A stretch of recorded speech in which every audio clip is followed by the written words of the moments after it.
مطلب اس کا صرف یہ ہے کہ گورنمنٹ جو پالیسیاں جو ڈیسیژن لے رہی ہیں تو اس کے ذریعے سے ہر ایک کے مسائل تو حل کرنا ممکن نہیں ہے، لیکن کامن مسائل جو ہیں جو ہر ایک کے ہیں تو ان کامن مسائل کو اجاگر کیا جائے، اور گورنمنٹ کی یہ پالیسی ہے کہ وہ اس مسائل کو حل کرے۔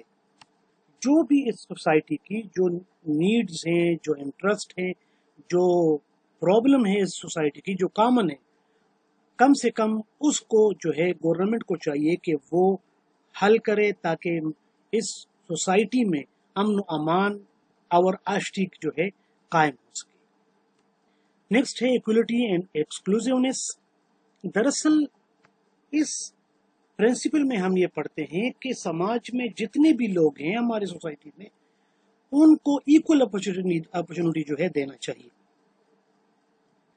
جتنے بھی ریسورسز ہیں، جتنی بھی اپرچونٹیز ہیں، سب کے لیے کھلے ہوں، تاکہ ہر کوئی اس سے جو ہے فائدہ حاصل کر سکے، اور میرٹ پر جو ہے وہ آگے جو ہے جا سکے۔ اور اسی ایکویلٹی کو ہمیں چاہیے کہ ہم اس کو مزید پروموٹ کر سکیں، تاکہ ہر ایک جو ہے اس اپرچونٹی سے اور ریسورسز سے جو بھی اس ملک کا باشندہ ہے وہ اس سے اس کو حاصل کر سکے۔ نیکسٹ ہے ایفیکٹونیس اینڈ ایفیشینسی۔ اس کا مطلب یہ کہ گورنمنٹ کے پاس جتنے بھی ریسورسز ہیں، چاہے وہ کم ہی کیوں نہ ہو، جو بھی گورنمنٹ ادارے ہیں وہ اس کو بہتر طریقے سے جو ہے ارینج کرے، اور اس ریسورسز کو بہتر طریقے سے جو ہے یوٹیلائز کرے، تاکہ اس سے زیادہ ملک کو منافع جو ہے حاصل ہو سکے۔ اور جب زیادہ آؤٹ پٹ نکلے گا، جب زیادہ فائدہ نکلے گا، تو اس سے پورے ملک کا جو ہے فائدہ ہوگا۔ تو اس ایفیکٹونیس اینڈ ایفیشنسی کا مطلب یہ ہے کہ جتنے بھی گورنمنٹ ادارے ہیں وہ گورنمنٹ کے جتنے بھی ریسورسز ہیں اس کو ایسے مقدار اور اس طرح طریقے سے مینیج کریں اور یوٹیلائز کریں جس سے گورنمنٹ کو زیادہ سے زیادہ آؤٹ پٹ حاصل ہو، اور اسی آؤٹ پٹ کے ذریعے سے وہ اپنے جتنے بھی سٹیزن ہیں اس سے اس کے ذریعے سے اسے کچھ فائدہ مل سکے۔ نیکسٹ ہے اکاؤنٹیبلٹی۔ اکاؤنٹیبلٹی ایک بہت اہم جز ہے کہ جس طرح آپ اور ہم ووٹ ڈالتے ہیں ایم این اے اور ایم پی اے کو، اور کل اس سے پوچھتے ہیں کہ آپ نے ہمارے لیے کیا کیا ہے، اس طرح جو اکاؤنٹیبلٹی ہے یہ گورننس کا ایک سب سے بہترین آرگن جو ہے مانا جاتا ہے، کیونکہ اگر اکاؤنٹیبلٹی نہیں ہوگی اور لوگوں کے سامنے یہ گورنمنٹ جواب دہ نہیں ہوگا، تو پھر کیا ہوگا؟ پھر یہ ہوگا کہ وہ اپنے پاور کا غلط استعمال کرے گا، کرپشن کرے گا۔ ان ساری چیزوں کا جڑ جو ہے وہ یہی ایک اکاؤنٹیبلٹی ہے، تاکہ جڑ کو پکڑ سکے اور ان ساری چیزوں کو نچوڑا جا سکے، اور اسی کے ذریعے سے اس کرپشن کو اور اس اتھارٹی کے مس یوز کو ایوائڈ کیا جا سکے۔ اس کے بعد ہے نیکسٹ ٹرانسپیرنسی۔ تو ٹرانسپیرنسی جو ہے کہتے ہیں کہ یہ شفافیت ہے۔ شفافیت سے مراد یہ کہ جب بھی گورنمنٹ کوئی فیصلے بناتا ہے، کوئی ڈیسیژن میکنگ کرتا ہے، تو اس سے پیپل آگاہ ہو، پبلک جو ہے اس سے مکمل طور سے آگاہ ہو، تاکہ وہ اپنے گورنمنٹ کو بہتر طریقے سے سمجھ سکیں کہ وہ جو فیصلے لے رہے ہیں اس کے ذریعے سے ہمارے ملک کے اور ہمیں کتنا جو ہے فائدہ حاصل ہوگا۔ تو اس سے اپنے پبلک کو اویئر کرنا، جتنے بھی وہ ڈیسیژن میکنگ کر رہے ہیں، جتنی بھی وہ پالیسیاں بنا رہے ہیں اس ملک کے لیے، اس عوام کے لیے، اس سے اب وہ اپنے پبلک کو اویئر کر سکیں۔ کیونکہ ہم ووٹ دے رہے ہیں، ہم ہر چیز پر ٹیکس دے رہے ہیں۔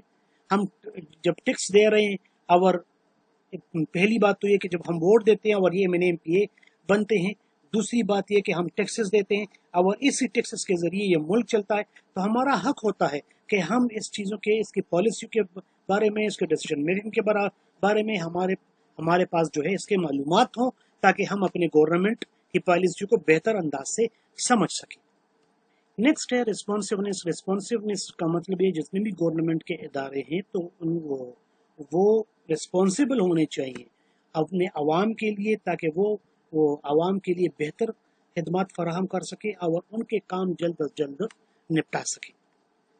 اب جب وہ بہتر سروس پرووائڈ کریں گے، گھنٹوں کام منٹوں میں کریں گے، تو اس سے سروس تیز ہوگی اور لوگوں کو فائدہ بھی پہنچے گا اور لوگ جو ہے ریلیکس ہوں گے۔ اور لوگوں کے کام جلد از جلد جو ہے نمٹنے شروع ہو جائیں گے۔ تو یہ 8 پرنسپل تھے جس کے ذریعے سے آپ گڈ گورننس کو جو ہے کسی بھی ملک میں جو ہے امپلیمنٹ کیا جا سکتا ہے۔ اگر یہ 8 پرنسپل کو ہم کسی ملک میں بھی جو ہے امپلیمنٹ کریں تو اس سے ملک کو بہت زیادہ فائدہ ہو سکتا ہے، اور ملک جو ہے ان کی اکانومک پوزیشن اور اتنے سارے جتنے بھی ریسورسز ہیں اور جتنی بھی گورنمنٹ اور نان گورنمنٹل انسٹیٹیوشن ہیں، تو اس کے ذریعے سے وہ بہتر طریقے سے اس کی ارینجمنٹ ہو سکتی ہے اور اس سے بھرپور کام لے کر عوام کو بہترین اور آسائش بری زندگی جو ہے پرووائڈ کی جا سکتی ہے۔ اب آتے ہیں چیلنجز کی طرف کہ گڈ گورننس کے لیے ہر ملک میں، پاکستان میں یا ہر ملک میں کون کون سے چیلنجز جو ہیں وہ سامنے آتے ہیں۔ تو پہلا ہے کرمنلائزیشن آف دا پولیٹکس۔ اس کا مطلب یہ ہے کہ ایسے پولیٹیشین جس پر پہلے سے کرپشن کے چارجز اور کرمنل چارجز وغیرہ لگے ہوئے ہوں، تو کیا وہ خاک اس ملک کا بہتر کر سکتے ہیں؟ نہیں کر سکتے، کیونکہ وہ خود اس گندگی میں جو ہے لدے ہوئے ہیں، اس گندگی سے خود گندے پڑے ہیں، وہ خود کرمنل ہیں، وہ خود کرپٹ ہیں۔ تو وہ کس طرح چاہیں گے کہ اس ملک میں جو ہے رولز اینڈ لا ہو، آئین کی بالادستی ہو، اور یہ ملک جو ہے بہتر طریقے سے چل سکے۔ اگر ملک بہتر طریقے سے چلے گا تو اس کا وہ کرپشن ختم ہو جائے گا، اور اس کے ساتھ ساتھ جتنی بھی اس کی کرمنل ایکٹیویٹیز ہیں وہ بھی ختم ہو جائے۔ کرمنل ایکٹیویٹیز میں صرف مرڈر وغیرہ نہیں آتا، اس میں سارے نشاور ادویات یا اسلحہ، ناجائز اسلحہ، جتنی بھی چیزیں ہیں یہ سارے آتے ہیں، جس کے ذریعے سے وہ اپنی حرام کی کمائی جو ہے کماتے ہیں۔ تو اس بنا پر وہ خود کرمنل ایکٹیویٹیز میں جو ہے شامل ہوتے ہیں، انوالو ہوتے ہیں۔ تو وہ کس طرح اس ملک کے گورننس کو جو ہے بہتر کرنے کی کوشش کریں گے۔ پہلا ریزن تو یہ۔ دوسرے نمبر پر آتا ہے کرپشن۔ اس میں تو کوئی دوسری رائے ہے نہیں کہ اگر ہمارے پولیٹیشین یا ہمارا پولیس یا ہمارے جتنے بھی گورنمنٹ ادارے ہیں، اگر وہ یا پرائیویٹ ادارے ہیں یا گورنمنٹ ادارے ہیں، اگر وہ خود کرپٹ ہوں گے تو وہ کس طرح اس ملک کے لیے بہتر کام کر سکیں گے؟ وہ انفرادی سوچیں گے نہ کہ اجتماعی سوچیں گے، اور اسی انفرادیت کی وجہ سے گڈ گورننس کی راہ میں کافی رکاوٹیں سامنے جو ہے آئیں گی، جس کی وجہ سے عوام کو کافی جو ہے دقت کا سامنا ہوگا اور ملک ایک سیدھی راہ پر نہیں چل سکے گا۔ تو اس لیے پہلے یہ دو، کرمنلائزیشن اور کرپشن، جو کہ اس کی ریڑھ کی ہڈی جو ہے مانی جاتی ہے۔ اس کے بعد ہے جینڈر ڈسپیرٹی۔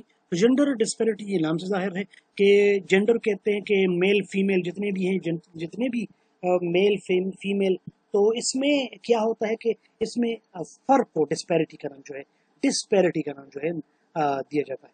تو اگر ملک میں جینڈر ڈسپیرٹی ہو، فیمیل کو الگ طریقے سے دیکھنا اور میل کو اس کو الگ طریقے سے دیکھنا، اس کو زیادہ مواقع فراہم کرنا اور عورتوں کو زیادہ مواقع فراہم نہ کرنا، تو یہ بھی جو ہے ملک کو بیکورڈ کی طرف لے جا سکتا ہے، نہ کہ اس میں ڈیولپمنٹ آ سکتی ہے۔ جس طرح قائد اعظم رحمۃ اللہ علیہ کی جو بہن تھی وہ فاطمہ جناح، وہ ان کے شانہ بشانہ جو ہے کام کرتی تھی۔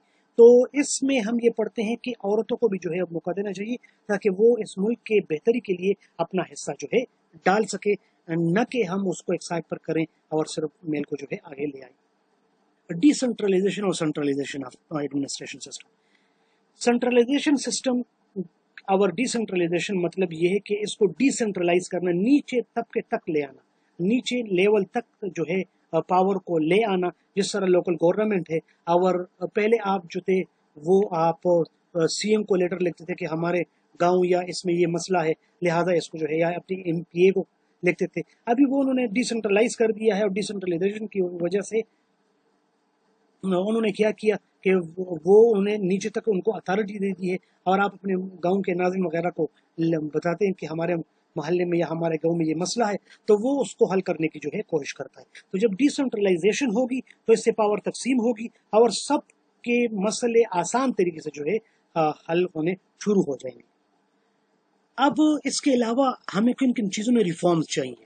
پہلا تو بات یہ ہے کہ یہ ہم سمجھتے ہیں کہ جوڈیشل، جو ہم اکثر اپنے کانسٹیٹیوشن میں یہ کہتے ہیں کہ جوڈیشری آزاد ہوگی، لیکن یہ امپلیمنٹ نہیں ہوتی۔ تو لہٰذا جوڈیشری میں انفارم کرنی چاہیے کہ جو کیسز جس طرح چل رہے ہیں اس کو اس طرح چلنا چاہیے۔